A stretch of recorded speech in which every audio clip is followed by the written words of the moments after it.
have the ability and opportunity and honestly the pleasure to speak to you guys about the pathways in pediatric neurofibromatosis type 1 associated tumors.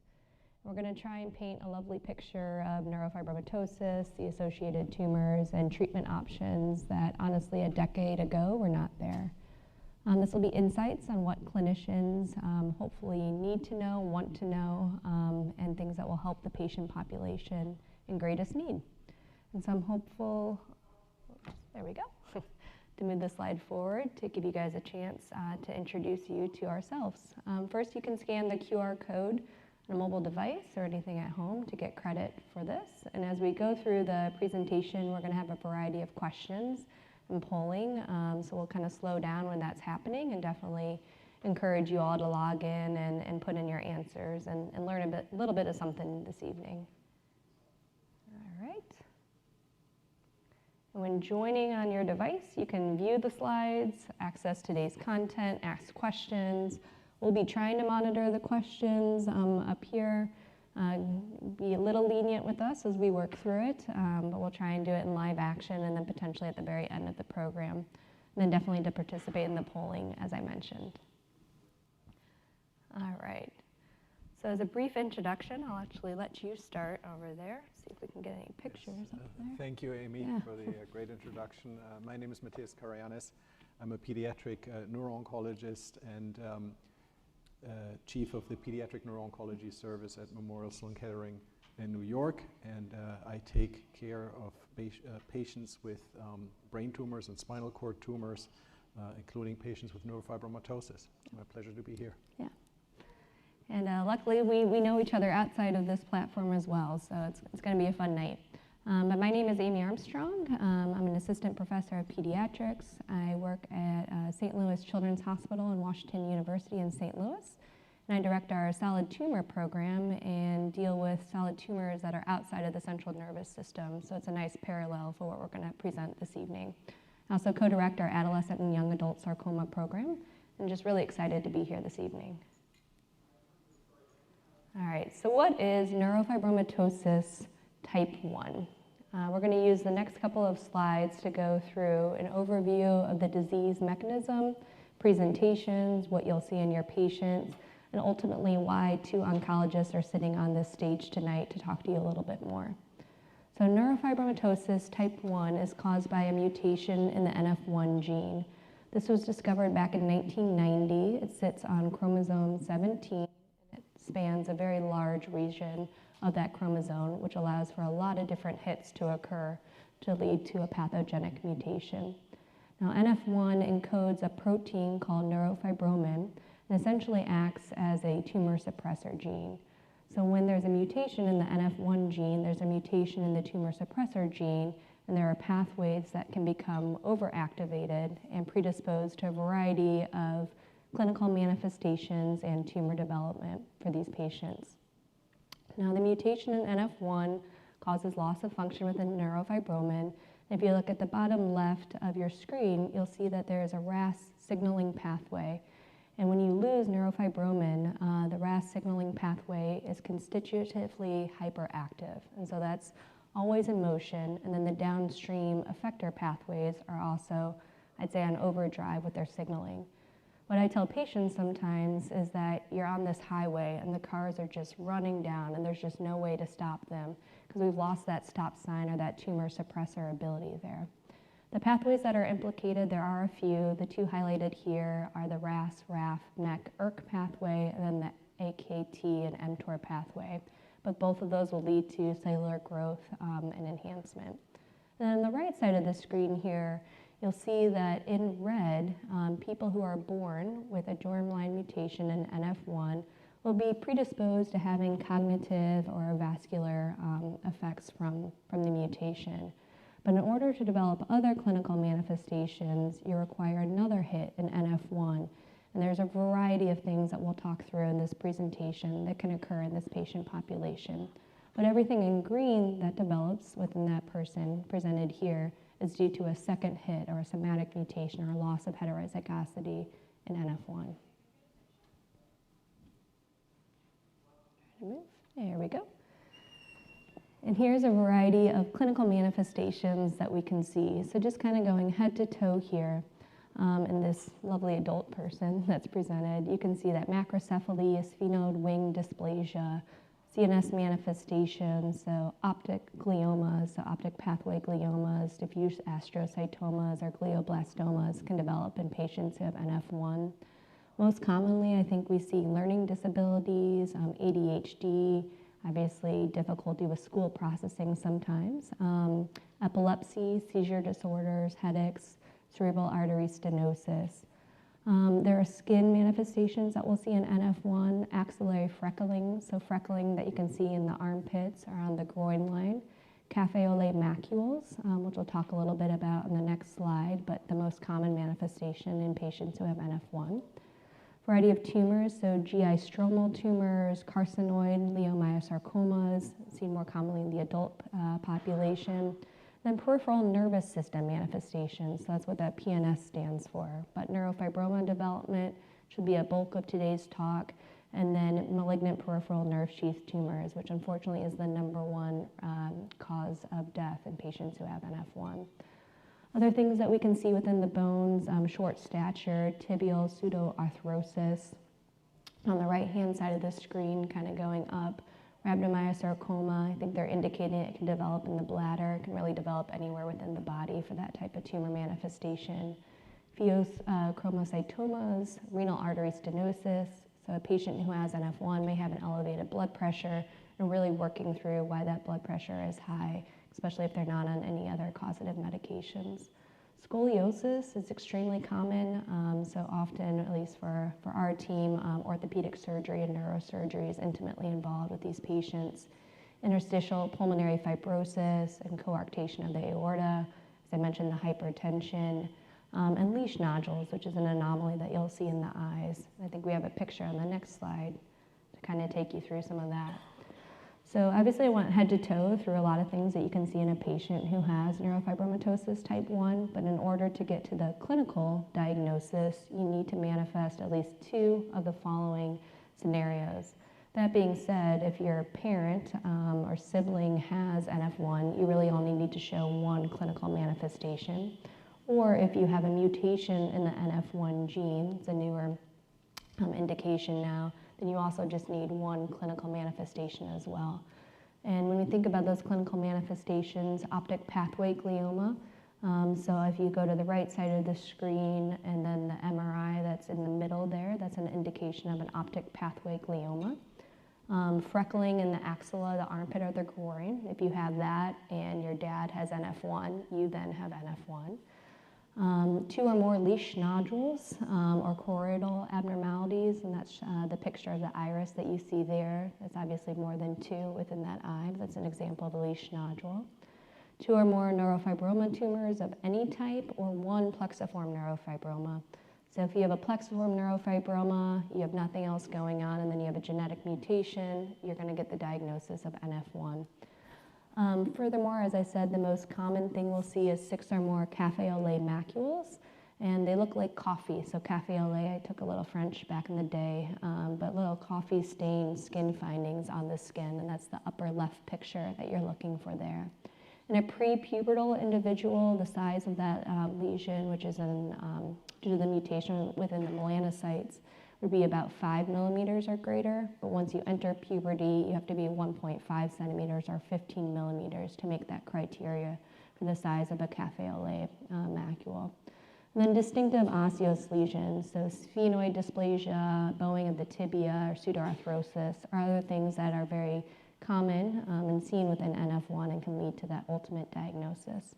Then to take you through a few more of the pictures on the right, so up top on the right-hand corner, you're seeing some cutaneous neurofibromas or dermal manifestations. I honestly don't see them super commonly in pediatrics, but as patients with NF1 age, they tend to increase in the incidence and severity for cutaneous neurofibromas. And then the bottom left MRI there is an example of a plexiform neurofibroma, which we'll talk a lot more about, and then what that looks like outwardly, and just looking at that patient there, of what that tumor can manifest as. All right, so we're going to start with our first polling question today, which is, what is the most common manifestation of somebody who has neurofibromatosis type 1? Option A is 2 or more leash nodules. Option B is 6 or more cafe au lait macules. Option C is a PN, which is a plexiform neurofibroma. Or option D, an optic pathway glioma. We'll give you guys a little bit of time, and you can cue me when we're ready. Okay. I will close the form when it's finished. Okay.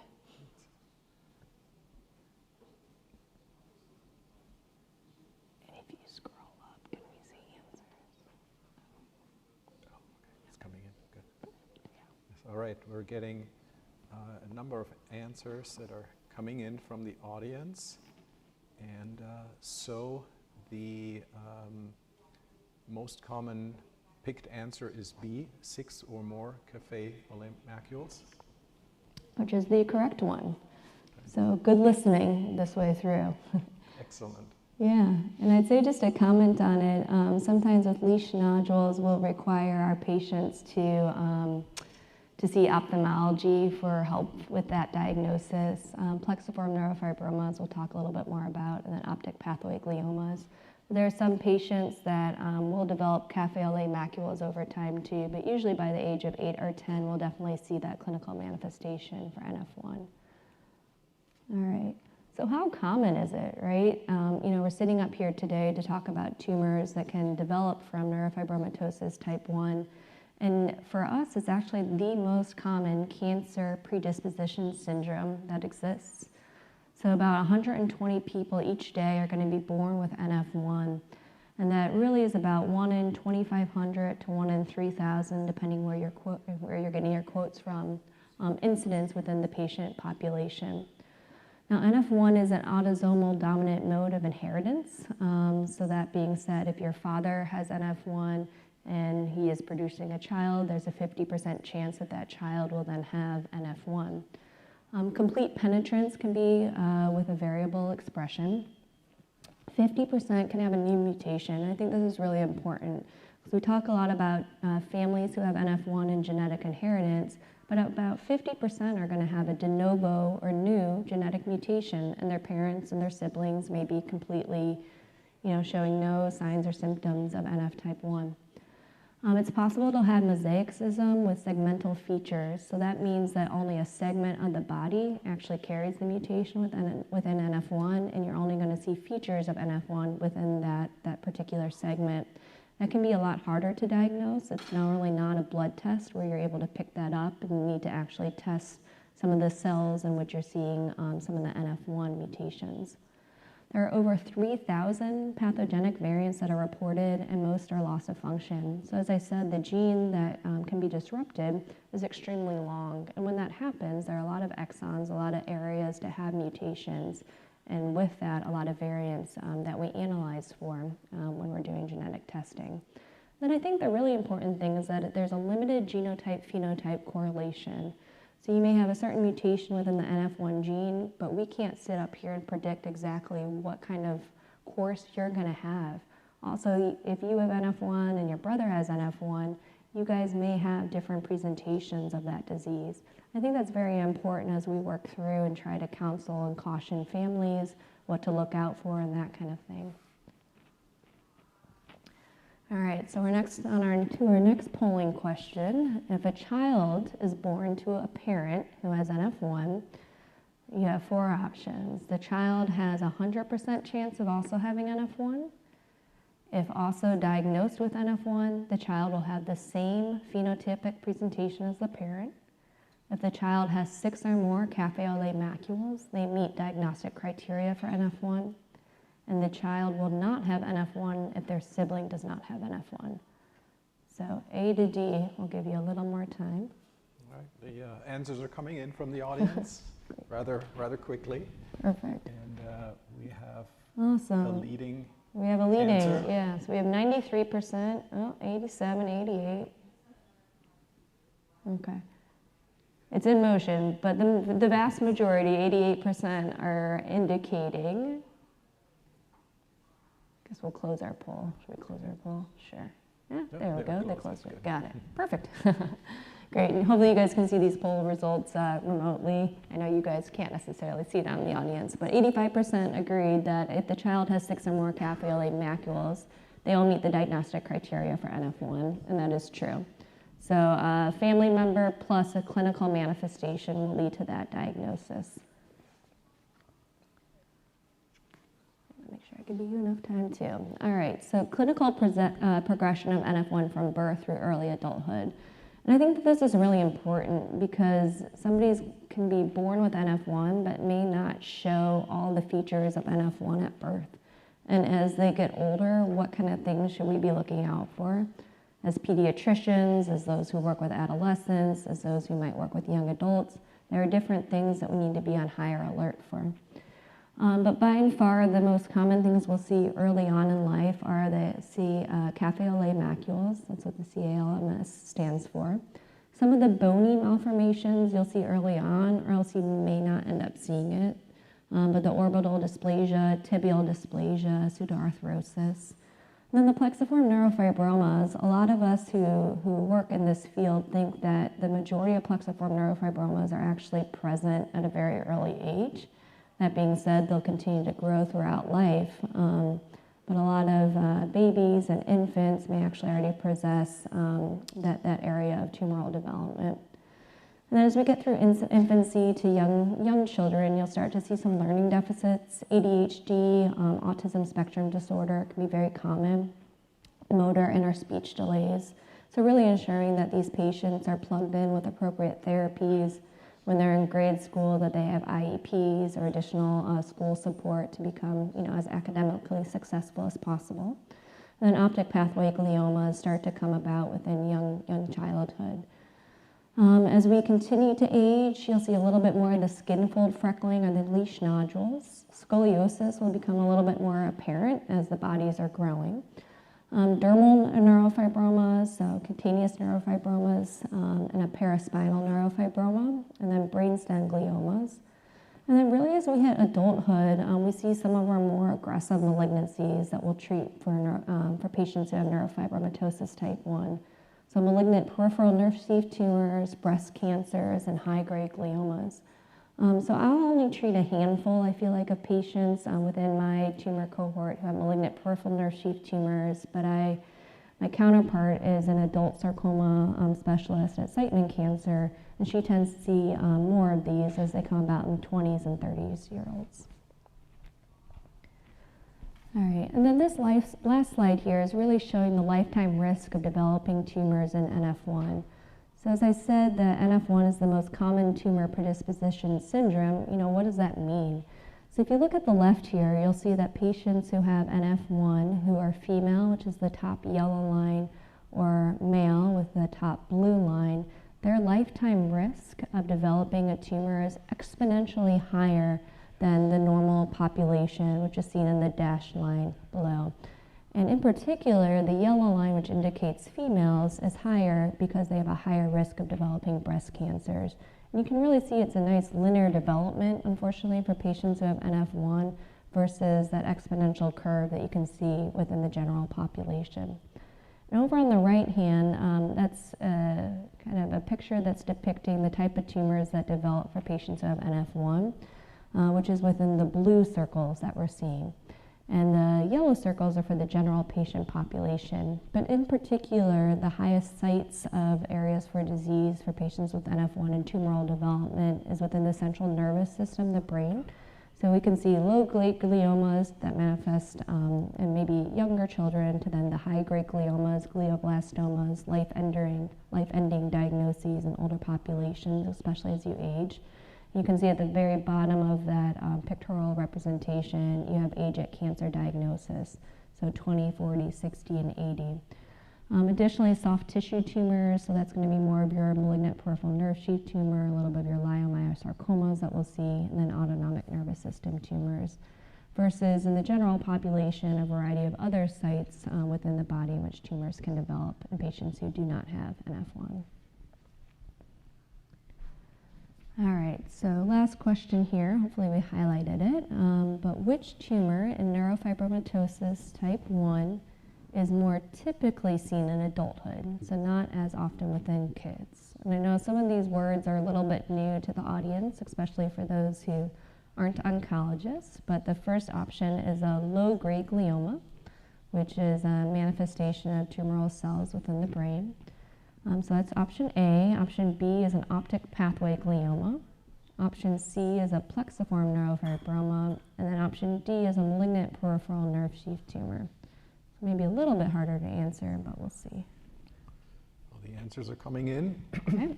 and looks like we're getting a winner here. And give it a couple more moments.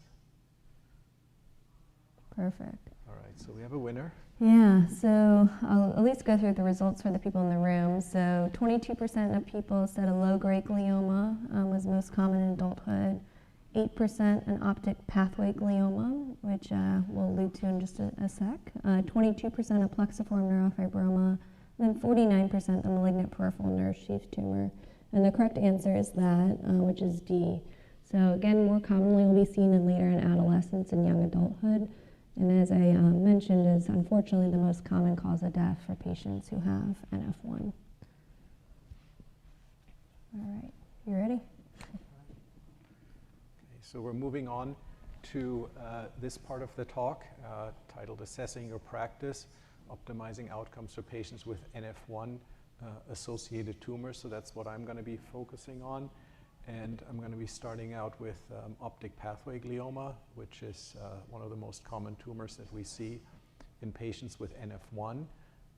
Overall, the incidence of optic pathway gliomas in NF1 patients is at least 10 to 15%, or perhaps even more. We do not recommend screening of all NF1 patients with MRI scans for optic pathway gliomas, because we know that the majority of patients that do have tumors will not require treatment because the tumors will remain asymptomatic.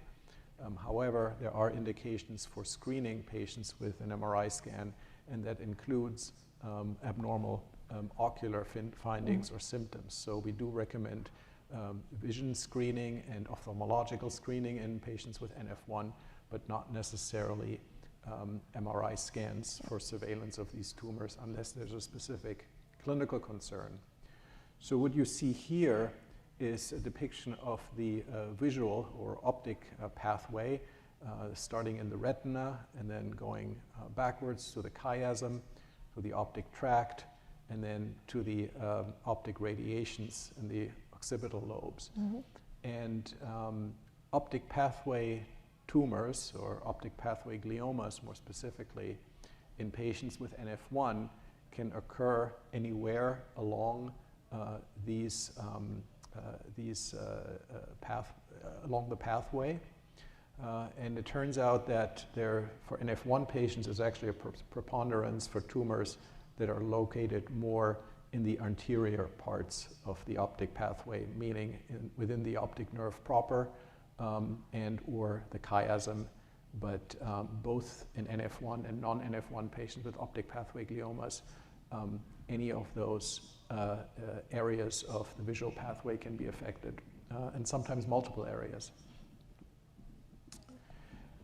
Here is an overview that shows you the outcome for patients who have optic pathway gliomas, either with NF1 or without NF1, who were treated with chemotherapy, which is our current first-line therapy for those patients, because these tumors are rarely surgically accessible or resectable, and in fact, a surgery is rarely recommended because the risk of causing irreparable damage to the vision or other critical structures in the brain is high.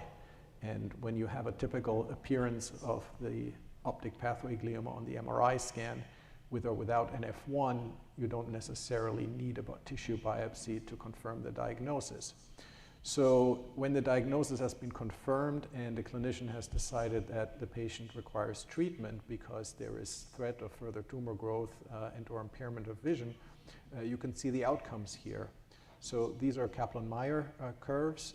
The x-axis is years from treatment start. And you can see on the left side, this is outcome with a commonly used first-line chemotherapy regimen that uses carboplatin and vincristine, and you can see that the outcome for NF1 patients is significantly better, meaning that the probability of progression after treatment initiation is much lower, and that means that for the majority of NF1 patients who require treatment, we can encourage the families that in many cases these patients will only require one line of therapy, but not require multiple lines of therapy, and eventually the tumors will stop growing as they age. On the right side, you see similar curves for NF1 and non-NF1 patients with optic pathway gliomas. The only difference is these patients on the right were treated with a regimen using weekly vinblastine chemotherapy, and that is another standard regimen that is originally developed in Canada and is still used there. So I told you about two first-line treatment options for both NF1 and non-NF1 patients with optic pathway gliomas or even low-grade gliomas in general. And here is a publication from a few years ago that compared the progression-free survival and efficacy of different chemotherapy regimen.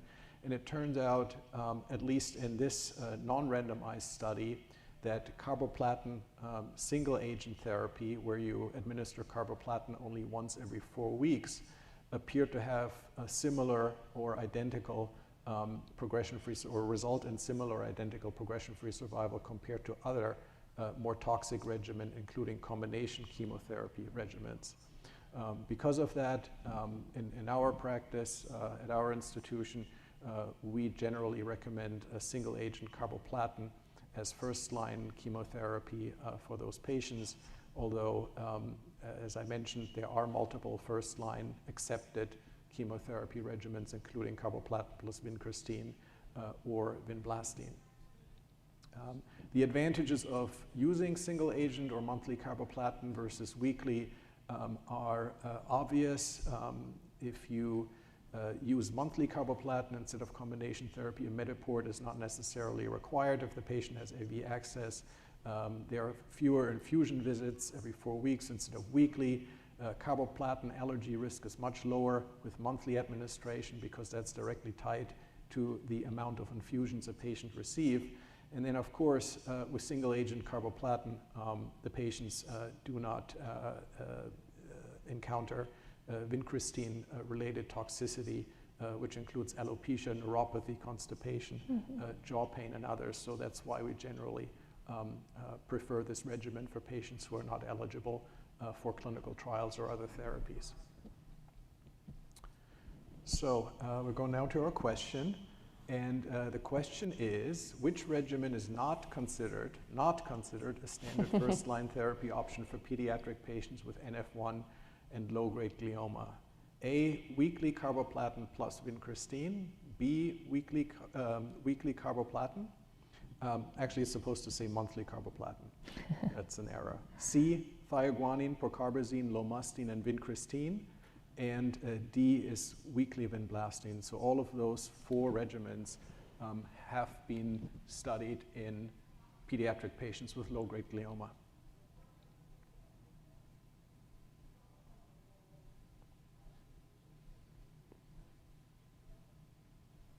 All right, how are we doing, Amy?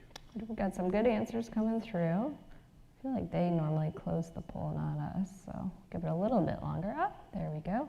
All right.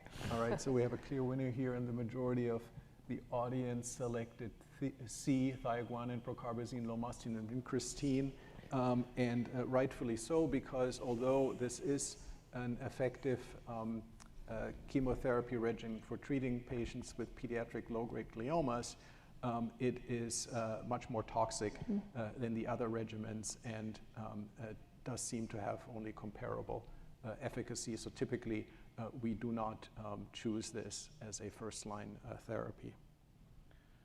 All right, moving on. So I just spent some time telling you about development and efficacy of first-line chemotherapy in patients with NF1 and optic pathway gliomas and other low-grade gliomas. And now we're going to move to novel approaches for treating these patients. And here is an overview of a publication from a few years ago where the Pediatric Brain Tumor Consortium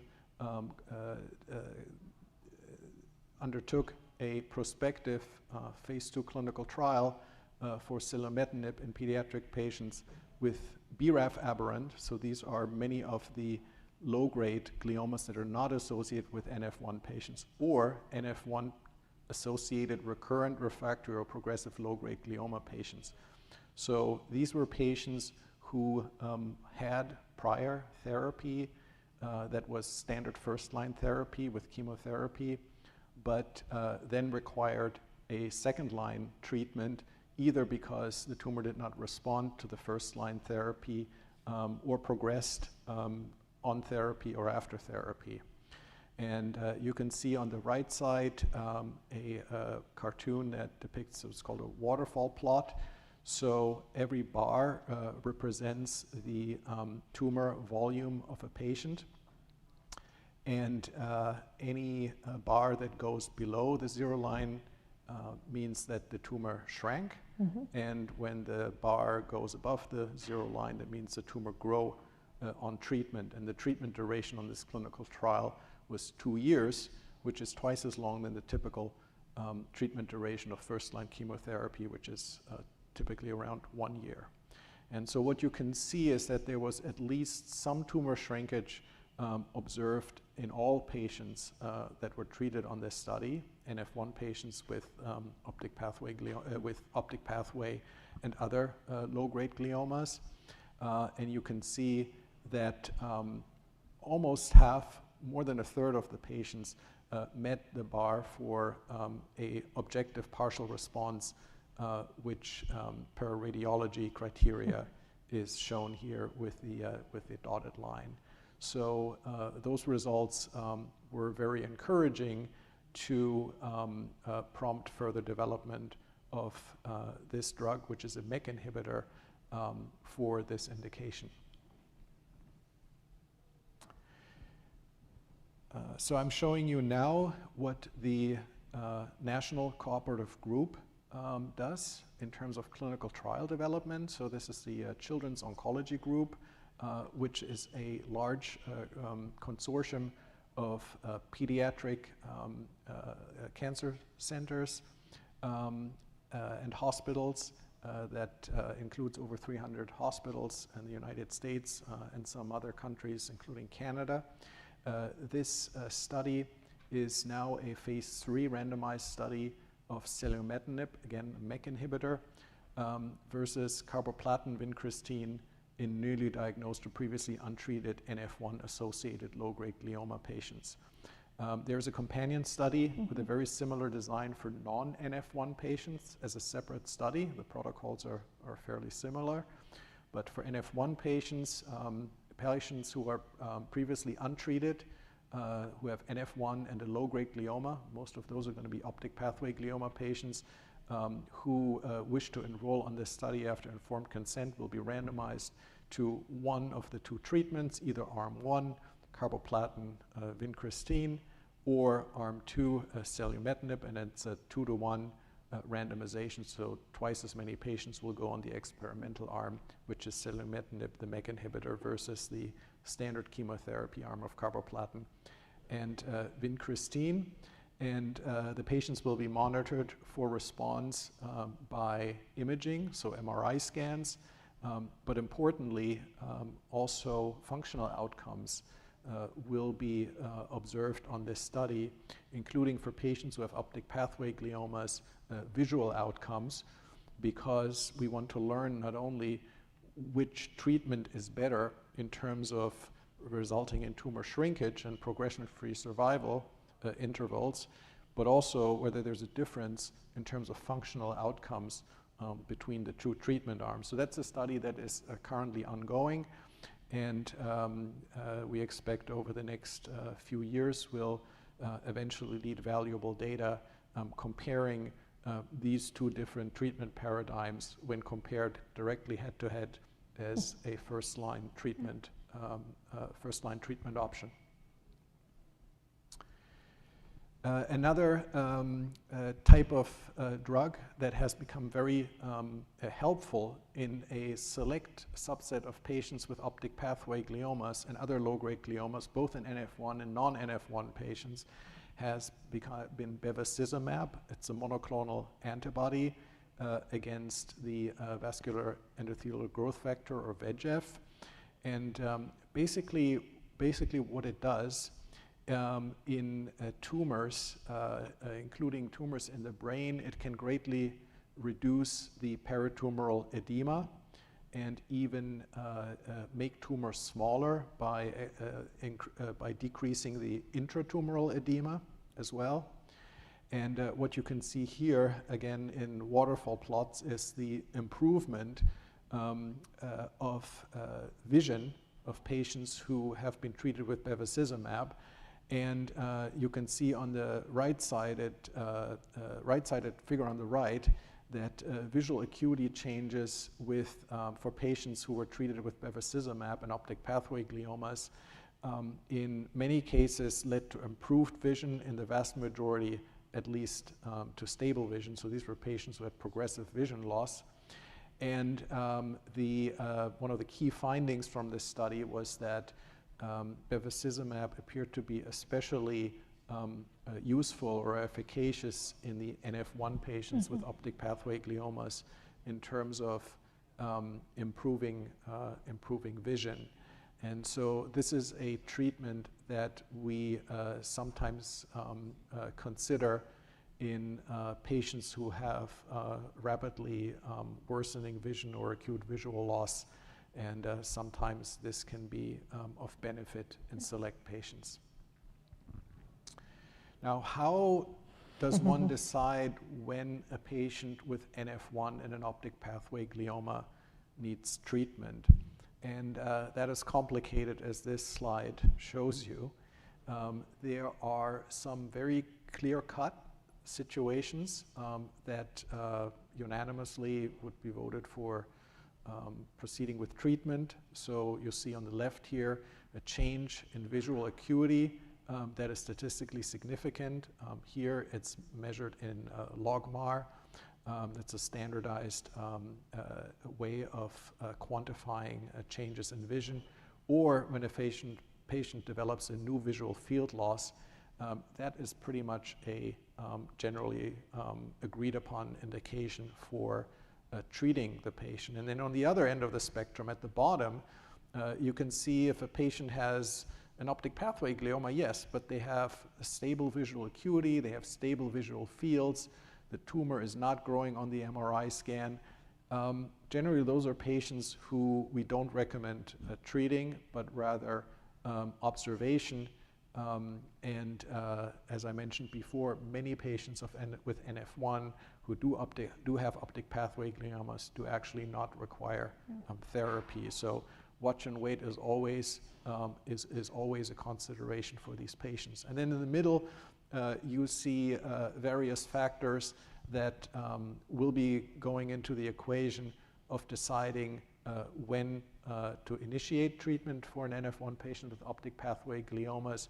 But there are many situations where this cannot be, where this is not necessarily clear-cut, where multiple experts might disagree a bit in terms of when a patient or if a patient should be treated. And factors that go into the equation is where the tumor is located.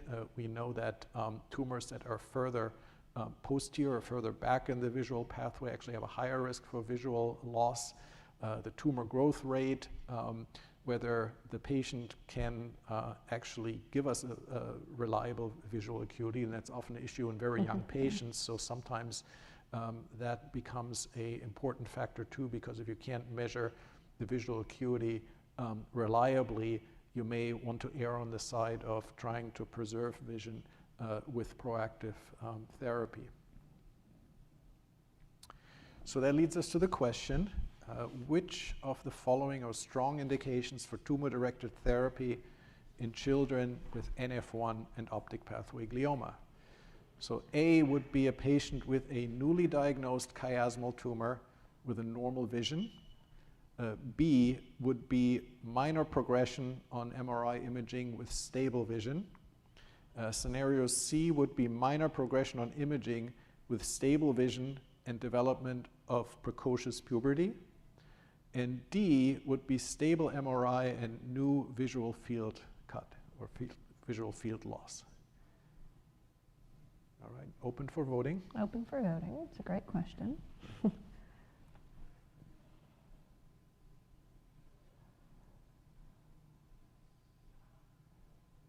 A good number of votes coming through. We'll give it a little bit longer.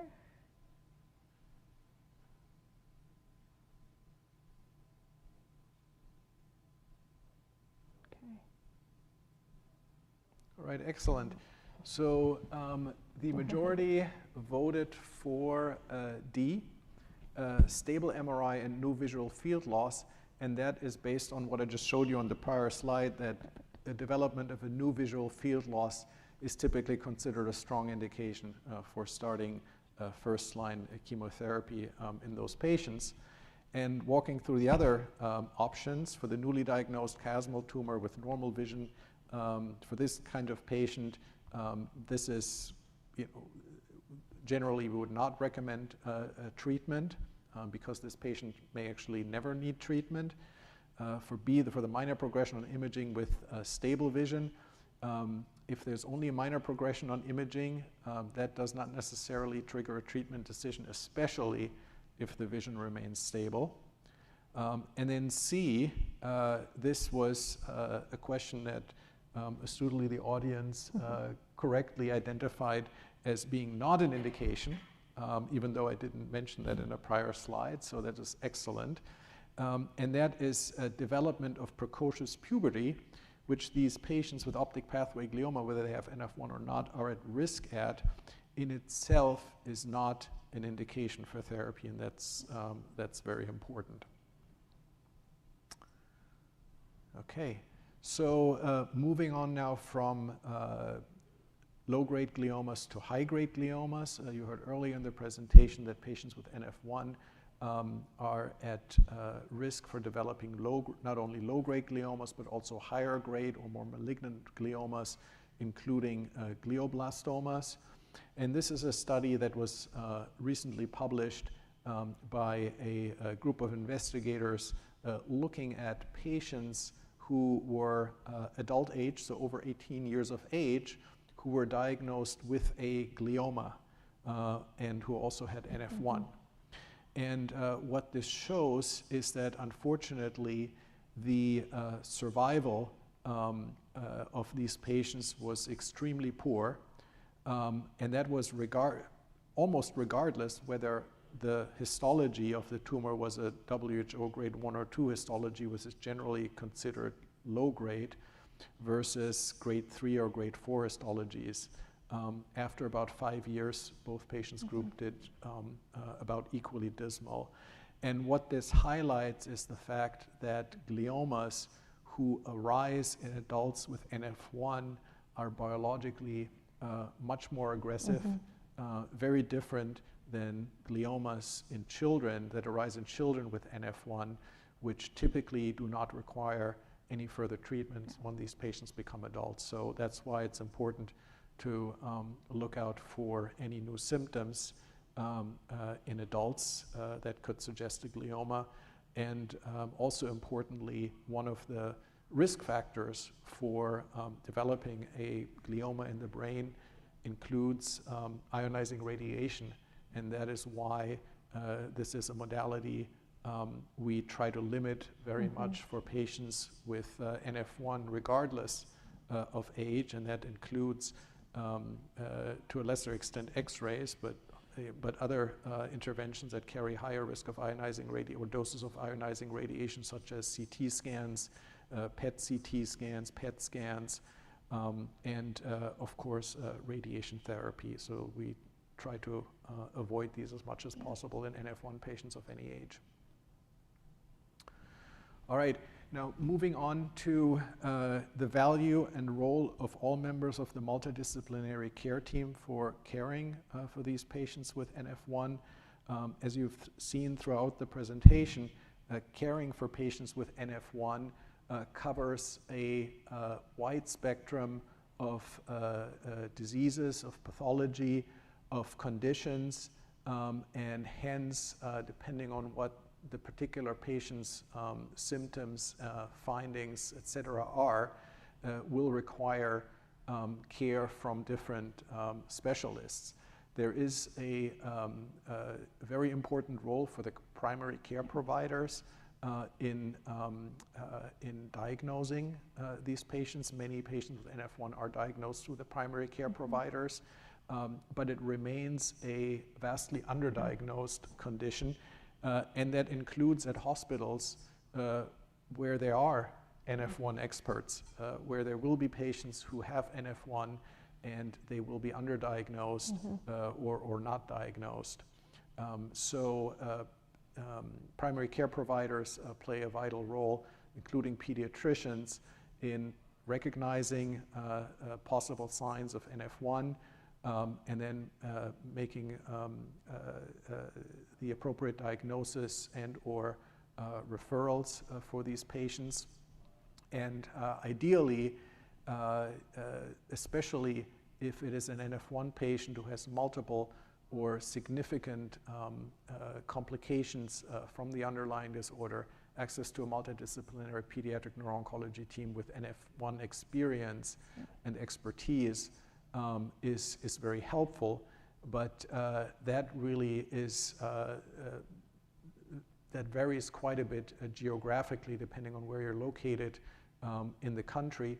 And then even within hospitals where there is NF1 expertise, it often is concentrated in certain areas, and every NF1 clinic, if you will, is set up in a slightly different way depending on what the areas of expertise of the physicians who are leading the NF1 clinics. So access to specialty providers is key, and I probably don't have to tell the audience here in pediatrics that getting these referrals done for pediatric subspecialties can be challenging in most areas of the country. And so this is definitely a barrier that sometimes prevents patients from obtaining optimal care. There are a number of excellent continued education opportunities for physicians and other providers who are seeing patients with NF1.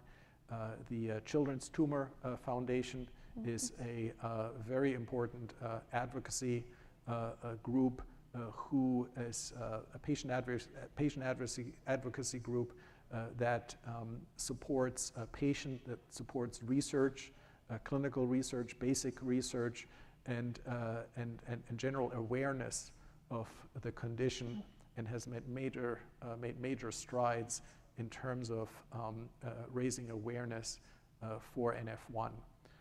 Then there are pediatric conferences such as this one, including CME.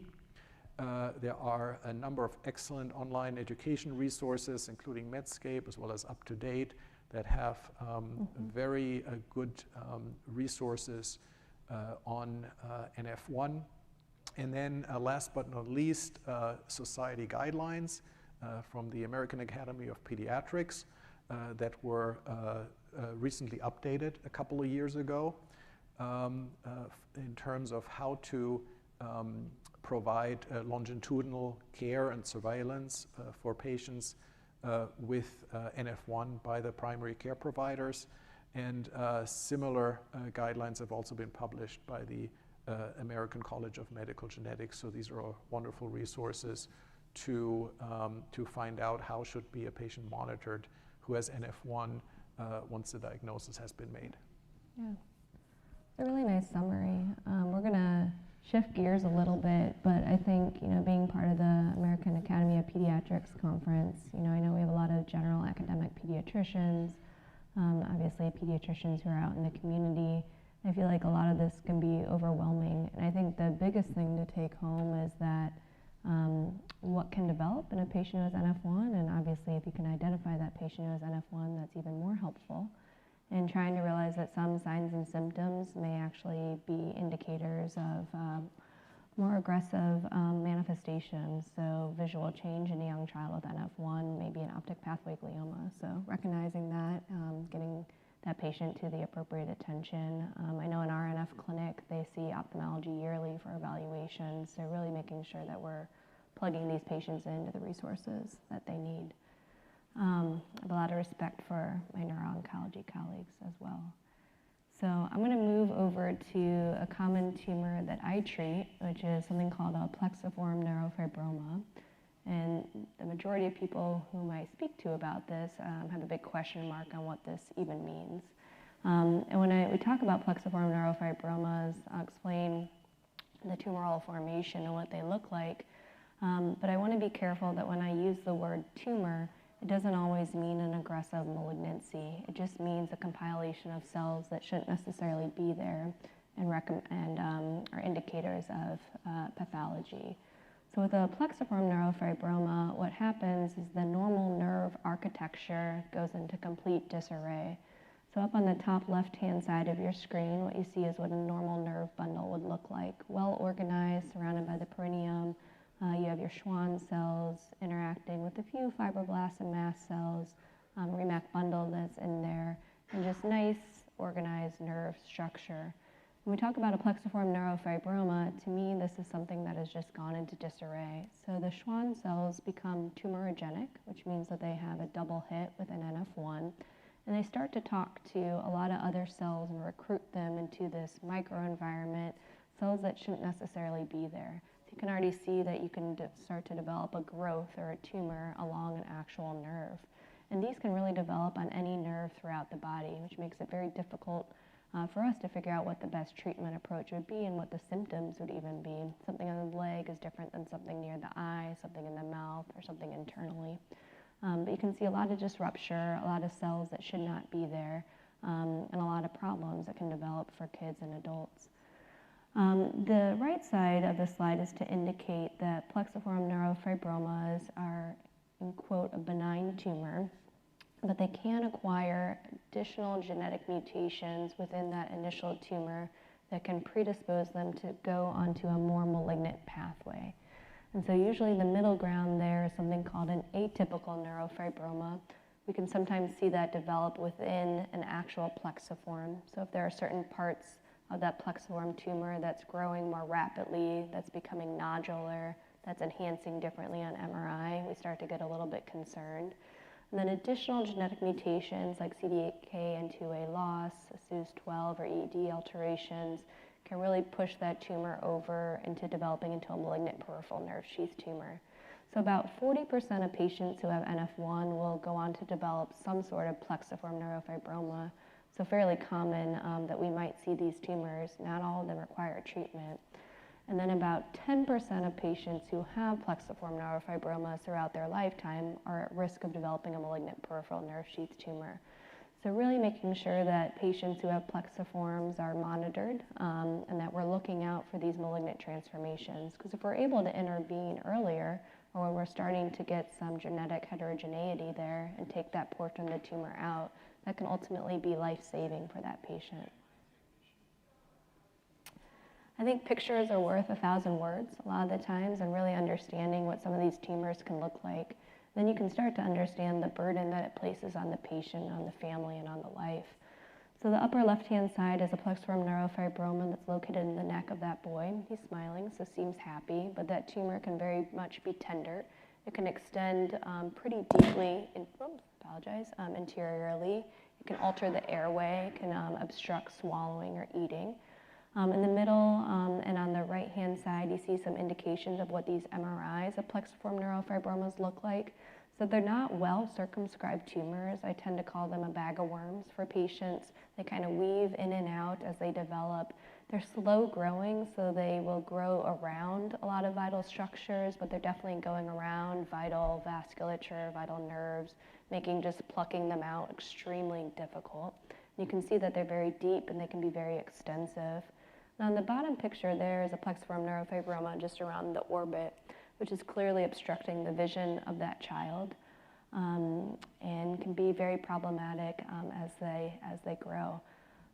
So depending on the tumor location, so unlike our previous talk, we're really focusing on optic pathway or CNS manifestations, plexiform neurofibromas develop anywhere within the peripheral nervous system. And so you can have something on the arm, on the leg, on the foot, on the hand, on the neck, on the face, near the bladder, everywhere internally. And really that location will dictate how symptomatic that tumor is and what type of interventions that patient would require. There we go. And this here is, I'm no surgeon, but I'm trying to depict kind of the anatomy of the neck. And if you place a plexiform neurofibroma in that neck, how hard that would potentially be to just pluck away and resect. So as these slowly grow, they take over a lot of the vital areas, and as I said, can kind of grow around and through a lot of nerves and vasculature, which makes it often very difficult for our surgeons to say that they can do a complete resection of the tumor. And that's important because if you just debulk these, which means you take away a portion of the tumor but not the tumor in its entirety, there is a risk of regrowth. Some tumors or some papers will quote about 50% of patients will just have that tumor come back. So while it may help with some cosmesis or some pain, there is a high chance that surgery will not be the ultimate cure for that patient. That being said, if you had something that was causing impingement on the airway and that patient couldn't breathe, surgery may be our first option, right? Because that's going to be quick and that's going to try to provide some relief, understanding the risks that we can take. When we think about other approaches for plexiform neurofibromas, one of the criteria is that we call them inoperable, and that's usually how the patients would initially go on clinical trials and then how we're getting access to other agents nowadays. So a tumor that's a little bit less complex, simpler, easier access, and you can take it out, sometimes that is the method of treatment, and that's quite all right. But there are a lot of cases where it's just not possible. So it's great that we have some other options now to help these patients. I know this table is a little small, and not everybody uses clinicaltrials.gov, probably in this population. But what I'm trying to depict is that over the years, there's been a really huge push for trialing agents to see if they can be helpful in plexiform neurofibromas. We talked a little bit about activating pathways, which I think I'll hit on the next slide. But throughout the years, through trials, through the Neurofibromatosis Clinical Trials Consortium, we've really been testing what agents can help both pediatric patients and adults with this tumor. Ultimately, what we'll focus this talk on is what's been the most successful. So that top box there is a lot of INHBs. So you have selumetinib, acoslugo, trametinib, mirdametinib, binimetinib. Those are all MEK inhibitors. They're the same class of agents, but a little bit different. And I'd say probably the most successful agent that we have to date for treatment of plexiform neurofibromas.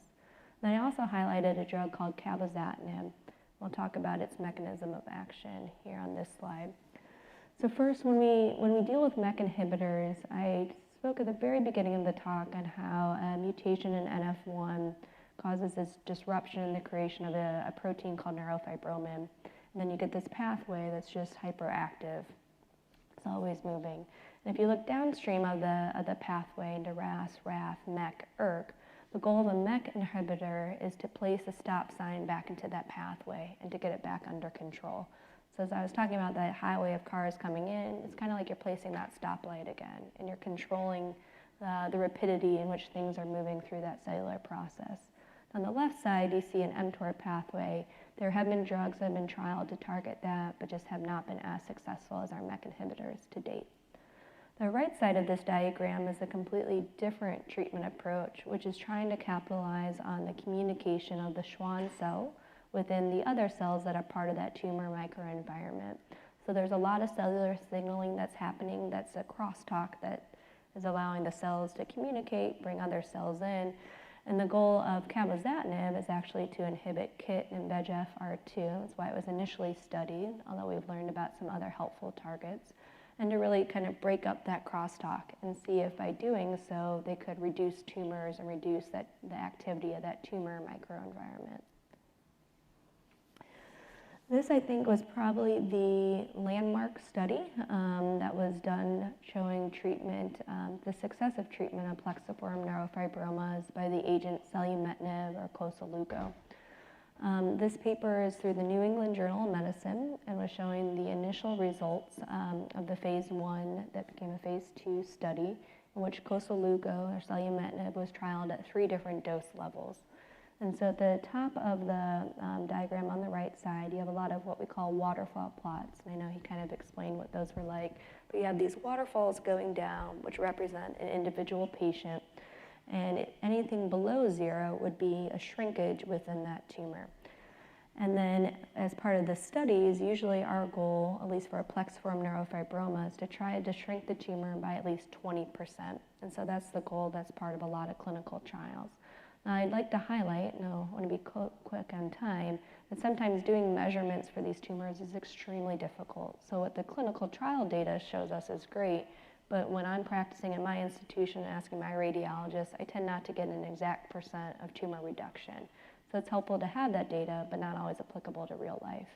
But what this showed was that 17 of 24 patients, or 71% of pediatric patients, had a partial response. So at least 20% reduction in tumor volume in the initial phase 1 study.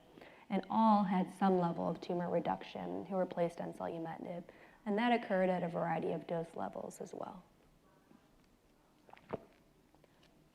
I really like this picture on the left because I think clinically it shows us what does that mean. And a lot of these agents will not erase the tumor, and I want to be really clear about that. I'm clear with our patients. So if you go on these MEK inhibitors and we're potentially trying to treat a symptom, treat pain, treat immobility, help you breathe better, the goal is to shrink down the tumor just to help with the pain mechanism. And what can that actually look like? And so this picture here is showing what the patient actually achieved while on the medication. So if we just go to the blue pictures of what the tumor looks like, the baseline scan is above with the MRI, and what that actually causes her to look like on the bottom. So you can imagine that's very difficult to walk. The gait would probably be largely unstable, and just kind of awkward, and depending how easily that can be covered with clothes and what that looks like in a day-to-day life. And then by cycle 5 of being on a MEK inhibitor, you can already see the tumor reduction on MRI and what that looks like for the patient. I think the greatest thing is if you look at cycle 10, I mean, there's just a marked reduction in what that tumor is looking like. Obviously, this was information that was published, so a great case to be highlighted, things we try to achieve. But we can definitely see this in the clinic as well. I wouldn't say it's every patient, but for some of those who respond, you can really get some excellent responses that very much change their lives. On the right side here are some other indications of improvement that may not just be size. So do we improve pain? Do we improve mobility? Do we improve your ability to breathe? Your pulmonary function, depending on where your tumor is located, your bladder and bowel function. These are all things that we consider as practicing physicians on whether or not we even want to consider a medication. What are we trying to achieve? What goal can we make if we shrink a tumor down, or are you in a lot of pain and we might want to try that? Here is just showing that the response that patients who are on selumetinib, the maximum response, would be a little bit different. So some patients would get a great response by cycle 4, some by cycle 8, some all the way throughout. Some of them are on this medication for years. And usually when I have a patient who's on a MEK inhibitor, I re-image in about 6 months, but sometimes I say, hey, it may take a year, it may take a year and a half to really start to get to our maximal response that you're going to achieve. So you can't expect a change overnight. For some patients, we balance the toxicities, which we'll talk about soon, but really to try and give this some time, depending what benefit we're trying to achieve. And here I'm going to change tunes over to cabozantinib, which is not a MEK inhibitor, but is a multi-tyrosine kinase inhibitor that again is trying to inhibit the crosstalk of cells that are within that plexiform neurofibroma. The initial study for cabozantinib was conducted in adult patients, which were deemed 16 and up. Those were patients who had inoperable plexiform neurofibromas that were symptomatic. Their target tumor at least had to be symptomatic. You can have non-target tumors as well. And you can see the pictures on the top here are really showing the tumor reduction for this particular patient from baseline to cycle 12 to cycle 24. I know it's hard to appreciate, but given the location of this particular tumor, the bladder function greatly improved. The urinary frequency for that patient was changed, and just overall function was hugely benefited. And for this trial, 19 adult patients were enrolled. There were 8 of them, or 42%, who ultimately demonstrated a tumor response, which was again at least a 20% reduction in tumor volume. And that's shown in the blue lines there. Again, each line of those represents a patient. The green lines were patients who were on drug but did not achieve 20% reduction. And for this particular study, if they did not by 1 year or 12 cycles, they were taken off. Then you had a few patients whose tumors slightly grew while on the medication. We can move over to the pediatric data, which has been presented in abstract format, but not yet a full publication. And we had 21 pediatric patients, so under the age of 21, who were treated with under the age of 16, who were treated with cabozantinib. Unfortunately, only 2 of those 21 pediatric patients were able to achieve a partial response or greater than a 20% reduction in tumor volume. But the really interesting thing, I can grab that here, was that 8 of 12 patients who had to discontinue for not having a response at cycle 12 actually came onto the study with progressive disease.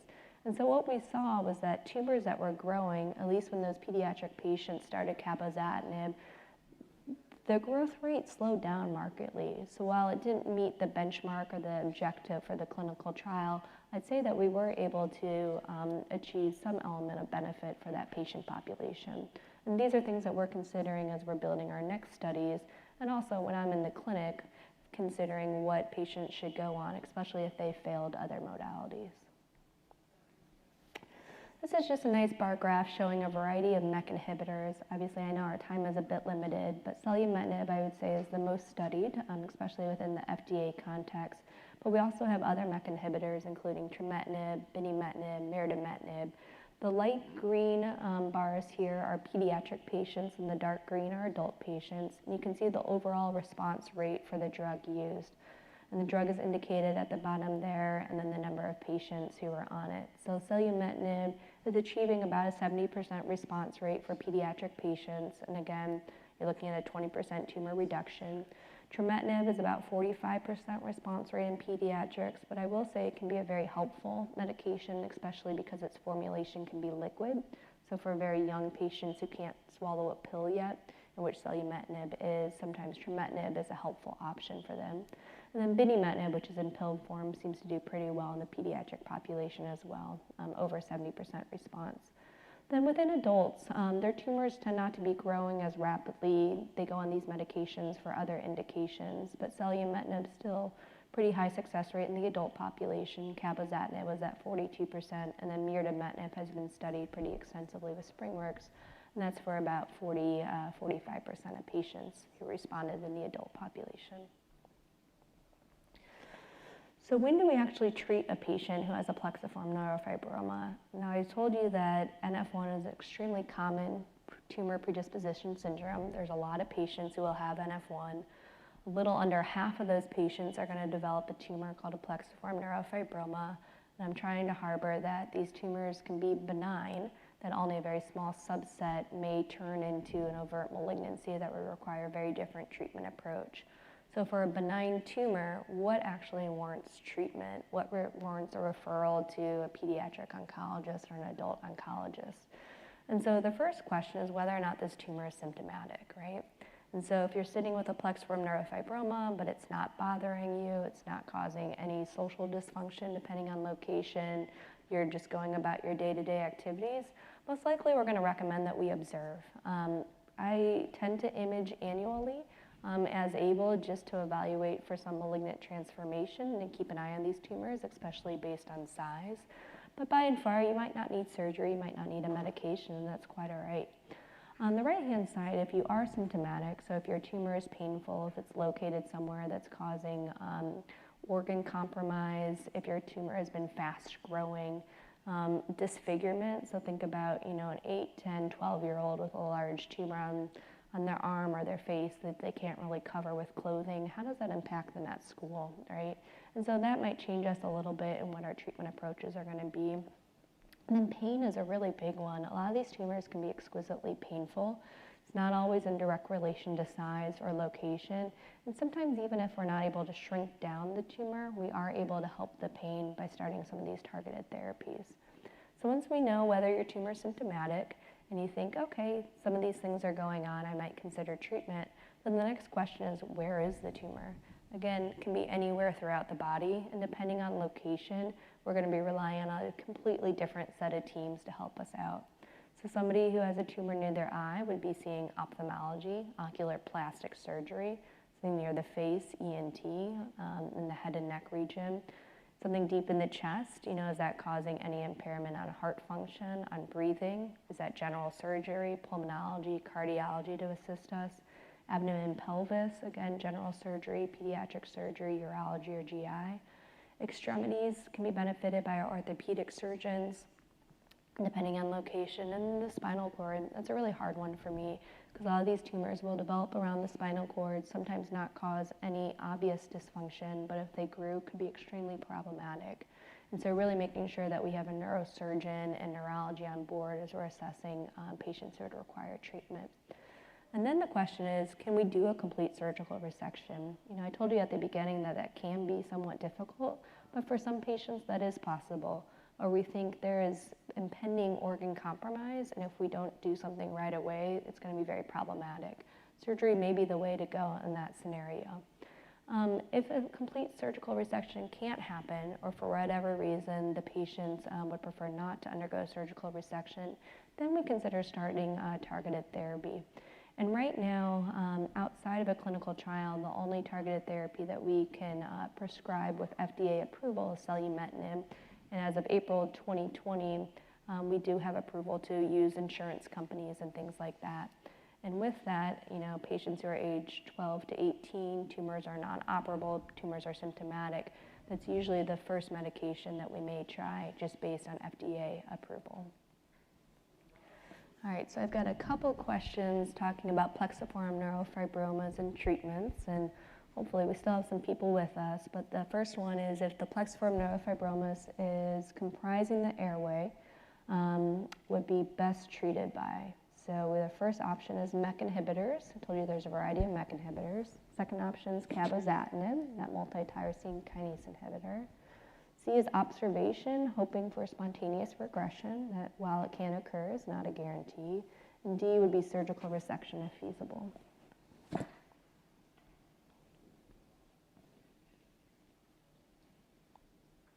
right, we have still lots of answers coming in here. Yeah. A few more moments.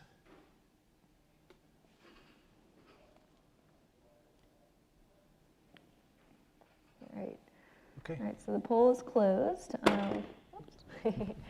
The most common answer, 83%, was surgical resection if feasible. And I think the key component here is comprising a child's airway, right? So if you can't breathe or you're worried about breathing, by and far, we want to intervene. A variety, or 14%, said a MEK inhibitor, and that's not a bad option. But again, if possible, surgery can sometimes be life-saving for these scenarios. All right, so we're going to change the scenario ever so slightly, and we'll see what the responses are. So now we have this plexiform neurofibroma that's near the airway. It's at risk for causing compromise, but that child is not yet affected, so it's just sitting there. Now, would we try a MEK inhibitor, cabozantinib, which is B, C, observation for spontaneous regression, or D, surgical resection if feasible? I'll say I might have altered this a little bit to think that the plexiform neurofibroma cannot be entirely surgically resected. So that might help a little bit with the answers here.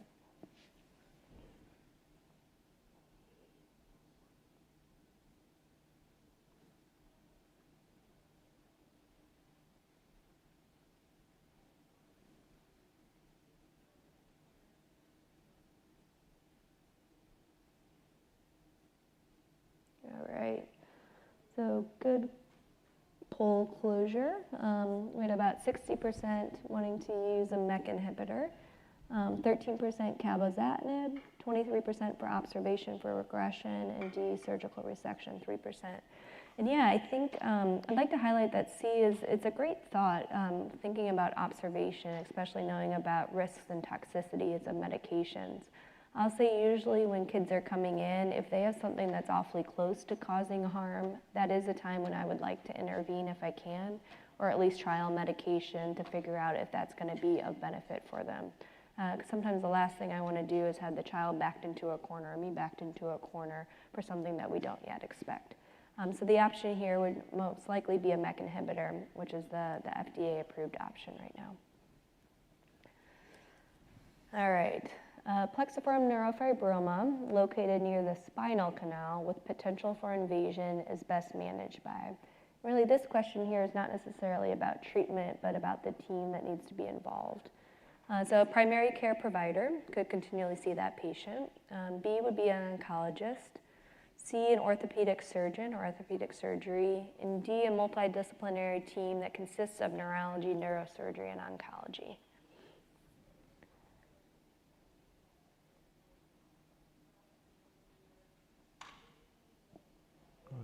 Answers coming in? Oh, yeah, almost 100%.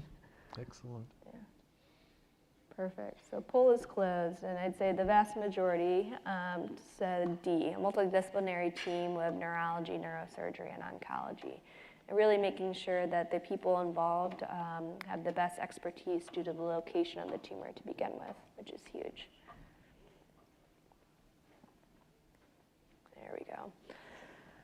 All right, I think what's really important, especially in this age, in which we don't necessarily need clinical trials, but we have some access to medications otherwise, is what is going through the caregiver's mind, the patient's mind, and some questions that kind of pop up in my clinics. I'm not sure if you hear them as well.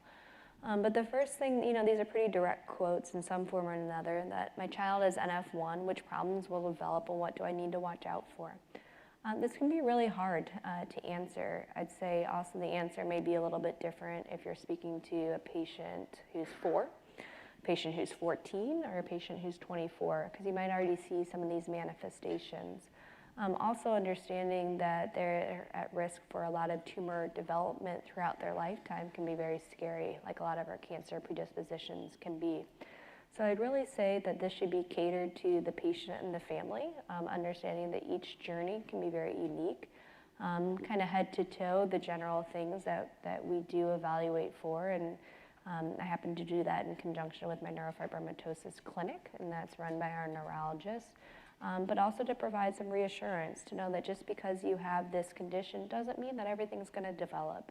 And if you don't have a certain type of tumor, it doesn't mean that it's going to come. It just means that you need to know that you're at higher risk. So when certain symptoms come about, you need to come to a medical provider for help. The next question is probably one of the hardest ones that I get, which is, I have a plexiform neurofibroma. I'm told it's a benign tumor. It doesn't bother me at all. Do I need to worry about anything else? And this is really hard, because as I said, about 10% of patients who have plexiform neurofibromas in the setting of NF1 will go on to have malignant transformation within that tumor. And it's something I try to remind my patients of, not to scare them, but again, to seek help at an early time. Because usually if you can intervene before something has potentially metastasized or become not operative, the likelihood of success is that much higher.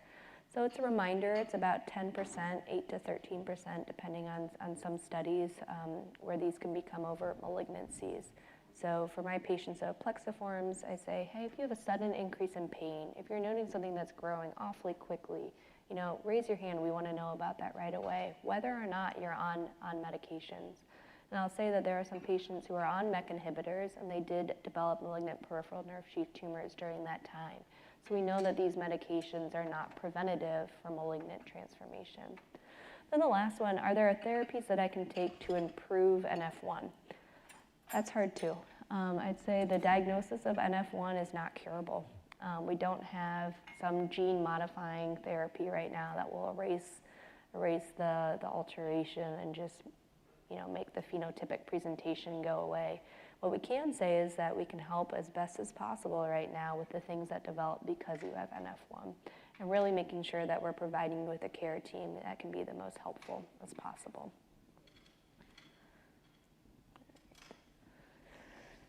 So here, we talked a little bit about barriers to practice when you're sitting with the neuro-oncologist. I'd say we have similar barriers to practice from the solid tumor physician here. Sometimes the neuro-oncologist will also treat plexiform neurofibromas depending on the center, and that can be very common. But I think the biggest thing is getting into subspecialty care, right? A patient who has NF1 is not going to just be living in a city that's next to a large academic center that has all these care teams available to help with whatever manifestation.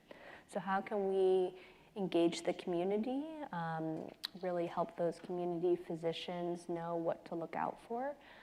Ideally know when to refer, and then how can we best work with a patient? So I have some kids that come from hours away, and so what can I do to make their lives a little bit easier, especially if I'm going to start them on some agent to try to help. And so really looking for kind of local labs, local phone calls, televisits. We've learned a lot with the COVID-19 pandemic, and things that we try to instigate a little bit in our own practice to be as beneficial as possible.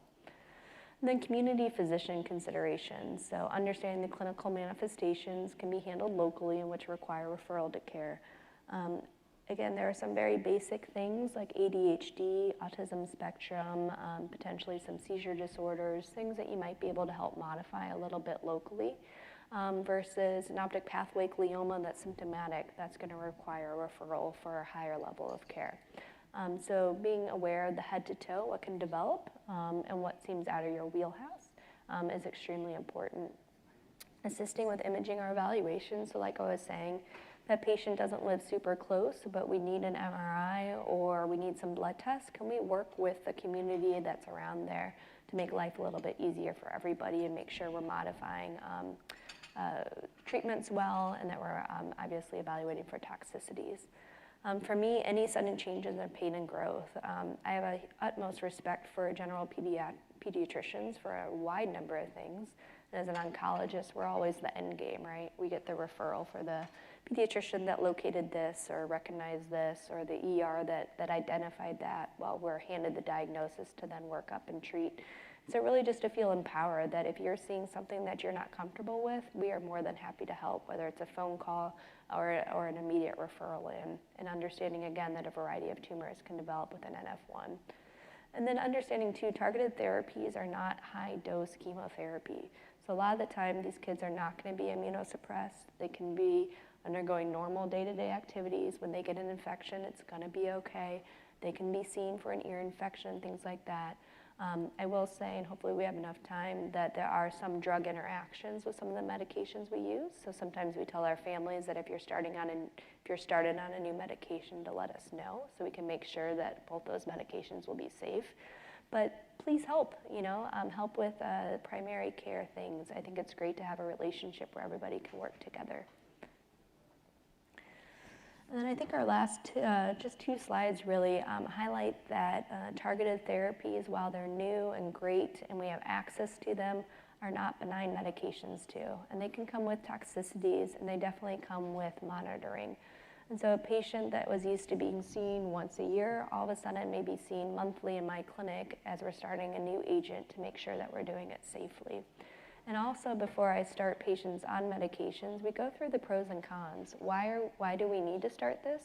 And what are you at risk for, potentially just based on the medication? And it's kind of a clinic by clinic evaluation of how are we helping and how are we hurting and what are we trying to achieve, especially for these benign tumors. I think head to toe, the MEK inhibitors are known to cause a variety of toxicities. Not everybody will get them.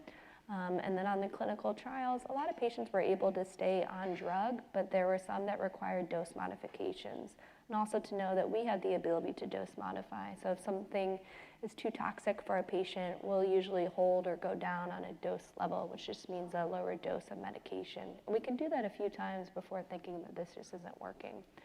So GI toxicity, vomiting, abdominal pain, diarrhea, nausea, constipation, variety of skin rashes, in particular acneiform, Parenchyma, so nail bed changes with some of the MEK inhibitors, dry skin and hair changes. I have some kids who went from being brunette to bleach blonde.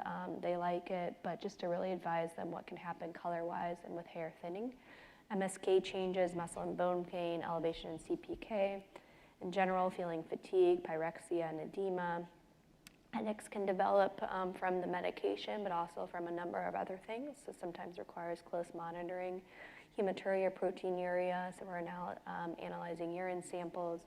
Cardiac system, decreased ejection fraction is a big one with MEK inhibitors, so these patients are followed with echocardiograms, at least for me, every 3 months. For others, it's kind of based on routine intervals.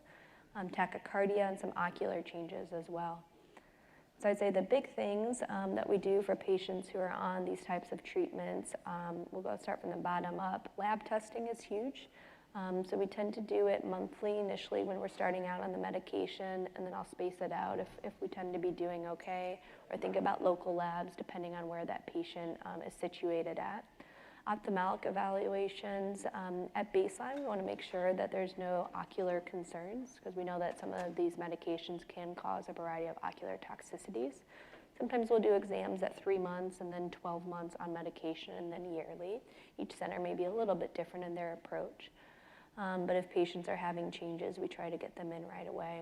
And then cardiac assessments. I think this is the biggest side effect that I see that might require dose modification or holding of a dose when I'm using a MEK inhibitor, and really assessing that ejection fraction. So making sure that the heart is safe at baseline, and then when we're on therapy, I do it every 3 months for the first year, and then every 6 months thereafter.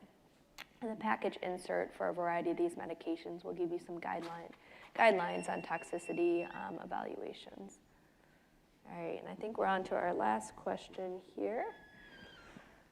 Was if a patient is started on MEK inhibition, they may require assessments. We have A, yearly after starting medication, B, weekly for the first 6 months, C, monthly for the first 3 to 6 months, then maybe every 3 months for the first year, and then every 6 months for the first year is choice D.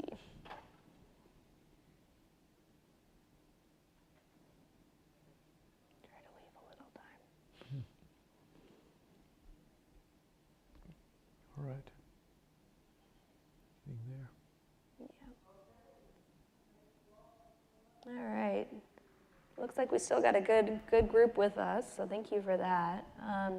And vast majority said C. 76% would be monthly for the first 3 to 6 months, then every 3 months for the first year, and that's correct.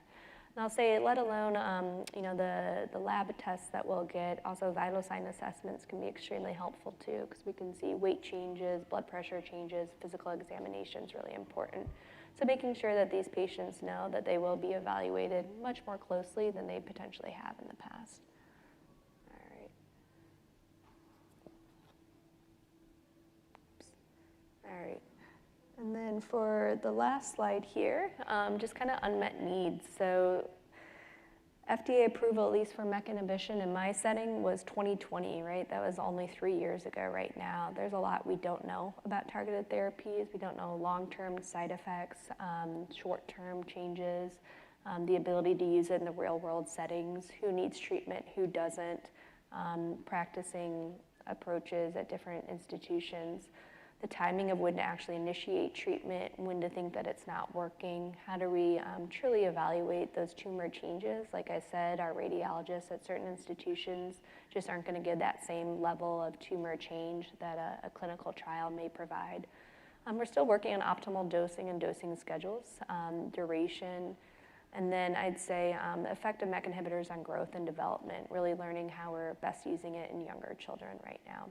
So it's an amazing field. I think it's great, and I think it's expanding very quickly, but also to know that there are quite a few questions and making sure we're honest when we're talking with our patients as well about what we don't know. So we all go into treatment with very open eyes. All right. We left a little bit of time, hopefully enough, to provide some questions and answers and ultimately some conclusions here, but as I'd say, over the past 30 years, we've understand what NF1 is, we understand how it operates, and now we're starting to understand how we can help some of the manifestations. So I think it's a really neat time. Yeah, and I would add to that that, you know, we have made significant progress in identifying therapies for these patients over the past decades, most recently now with targeted therapy. And while all of these therapies have toxicity and need to be carefully monitored, I think the success for developing therapies in general for NF1 patients is that they generally appear to be safe, and that includes treatments that we've used historically, and we have decades of toxicity data, and it includes also newer therapies that, while we need to continue to monitor for long-term side effects, so far we haven't seen any concerning safety signals that would tell us that these treatments might not be safe in the long run. So a lot more research will be needed, but we have made significant progress, and we can offer our patients therapies for most of the conditions that are associated with NF1. Yeah. We have a few questions that came through during the talk. Maybe answer them together. The first one is, children with neurofibromatosis and learning differences, should they be classified as autistic to get more services in school? You know, I'd say that autism is its own diagnosis, and I wouldn't think that you would need to be defined as clearly autistic in order to get services at school. So just based on your school performance or weaknesses in certain areas, that alone can allow for individualized educational plans. And a lot of patients with NF will work with school services and potentially neuropsychology to figure out what can best help them. Other learning differences, again, would be ADHD or ADD, and making sure we recognize that. And there are obviously medications that can help a child with NF1 focus a bit better. Let's do this one. Okay. This one here? Sort of, Yeah, what is the life expectancy of someone with NF1? So, well, I would answer that broadly and say that it's reduced on average, right? Mm-hmm. Because of all the complications that you saw, some of which are serious complications and life-threatening or life-limiting complications of NF1. Fortunately, again, there's been progress, and a lot of it will be modified by health maintenance and preventative care, as well as a treatment option, early treatment of any vascular complications, early treatment and detection of malignant transformation, etc. So, and then the other part that goes into the equation is as we heard, the wide spectrum of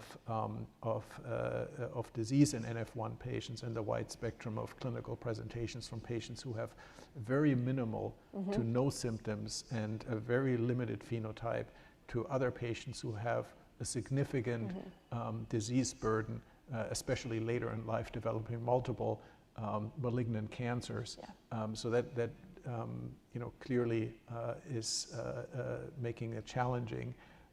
And hopefully we will continue to successfully be able to raise the average life expectancy of an NF1 patient ever more closely to the life expectancy of a non-NF1 patient. Yeah.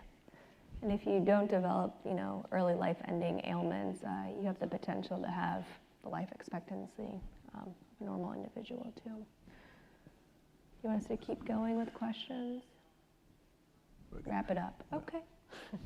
Well, we're going to wrap it up. It was an absolute pleasure to be able to have the chance to speak with you all tonight and try to enlighten you on neurofibromatosis type 1. So it's not such a scary disorder, and understanding what can happen, and honestly that there's a lot of things that we can do to help nowadays, and really trying to funnel these patients into the right avenues to be of benefit, and hopefully as time moves on to continue to work really well with the community and general pediatricians, family practice providers, internal medicine physicians, to just optimize care for this population. Yeah. Right, thank you, and I'll echo that, and I hope that we had a good program that was informative. Yeah. And will help you better diagnose, take care of these patients, and refer